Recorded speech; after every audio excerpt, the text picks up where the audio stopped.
This is The Truth, a series in which I play through games to find out what they're really like for a severely average gamer. And today is a landmark day, as today marks the first day in history that a Nintendo Switch game has officially been given an official loot box ranking of goodness. Records being set, get it in the book, because today we're finding out the truth of Mario and Rabbids Kingdom Battle. Spoilers.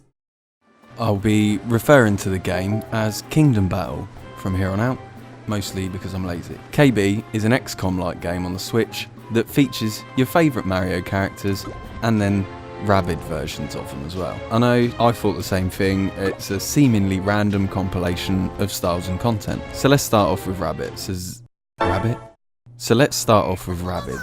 they were probably my main point of contention with this game before playing it. I had, and to be honest, still have, little to no knowledge about Rabbids. Basically, I think they're Nintendo's answer to Minions. They're a bit dumb, but I didn't actually hate them as much as I thought I was going to. I mean, I didn't like them, don't get me wrong. I'm not going to watch the Rabbids movie when that comes out, but I didn't hate them. The story of the game is pretty absurd, so I'll try and give you a little rundown on that. What I basically think happened in this game probably isn't what happened, but again, it's a bit mad. Some kid made a helmet that merges two objects together. Rabbids turn up in their little time machine that is also a washing machine, and they f the kid's room right up. They meld themselves to all of the Mario merch that's knocking about in the kid's room, and they get sucked into another dimension along with this kid's robot that's called Beepo. And then you arrive in the Mushroom Kingdom. One of the Rabbids has been melded to the headset, and he can now meld anything together with his eyes, a bit like the mate from X-Men. Well, probably nothing like it really, apart from the eyes. And then he gets kidnapped by Bowser Jr. So that's basically the premise. You got to save your mates, save the world, stop the little Rabbid thing that's got the headset on that's been kidnapped by Bowser Jr. So yeah, like I said, it's all a bit mad. But the thing that this game really made me remember was how much I love Mario games, and it's been a while since I've played one, to be honest, but they've got these unique tropes. You've got these crisp, bright graphics, the sounds and the noises are amazing. I don't know how it happens. There's a few games that do it. You've got Final Fantasy, Metal Gear Solid,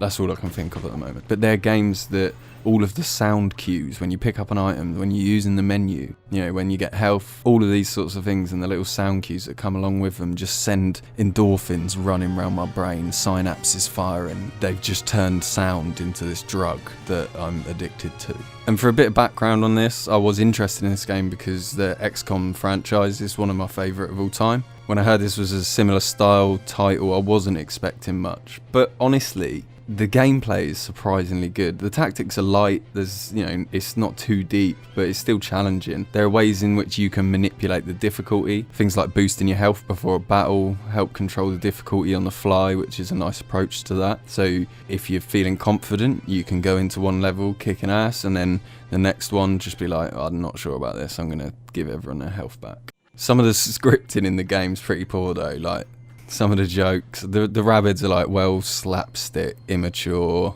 it's just a bit mad.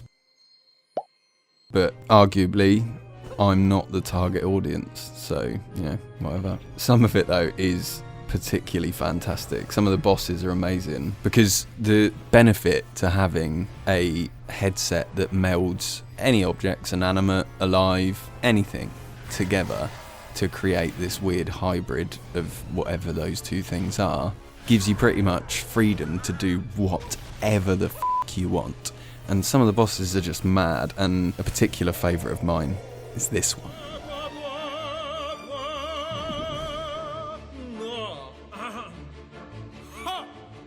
You think yours is a real moustache? Who's done me 1,000 wrongs ever since Donkey Kong? Slithering down every pipe, despite his plum-shaped body type. All of your characters have got different abilities, there's different weapons, varieties of different power-ups that you can gain. There's like an RPG leveling system built into it, so you can create a series of different squads depending on the tactics that you want to use. And you unlock more characters as you end up rescuing them. The last of which you unlock ends up being Yoshi. I never know how to say that. Yoshi. But Yoshi's well OP. He's so OP, man. He's just got like this mad gun and just batters everyone with it. All of the missions in KB are split up by some light puzzling, but it works really well to just separate the combat and the game. And it gives you a chance to explore the worlds, because the levels are set out in sections of different worlds. I just love when games have worlds. Something Nintendo absolutely knock out the park every time. They're sick at worlds. Keep it up. One thing that really separates this from other games like XCOM is how much it pushes you to be aggressive. You've got this jump and slide mechanic that they've put into the game. So when you move, you can gain extra distance by jumping off of one of your friendly characters, or it's always worth sliding and damaging one of the enemy characters, because if they're in your movement range, you can just get a free hit on them by running into them, and it just makes you want to press a little bit more than you would in other sort of tactical turn-based games. So if I was like gonna say how this game would be represented as a formula, it will probably be equals XCOM plus open parentheses Mario over Rabbids, close parentheses. And without further ado, let's roll out the red carpet. Let's walk KB down it and give it the title of the first ever official loot box ranking of goodness for a Nintendo game. If I had to describe this game in one sentence, it would be surprisingly good. This game is just that. 3.5 loot boxes. Congratulations, Mario and Rabbids Kingdoms. You've only gone and done it. Thank you for watching the video. Feel free to like and subscribe.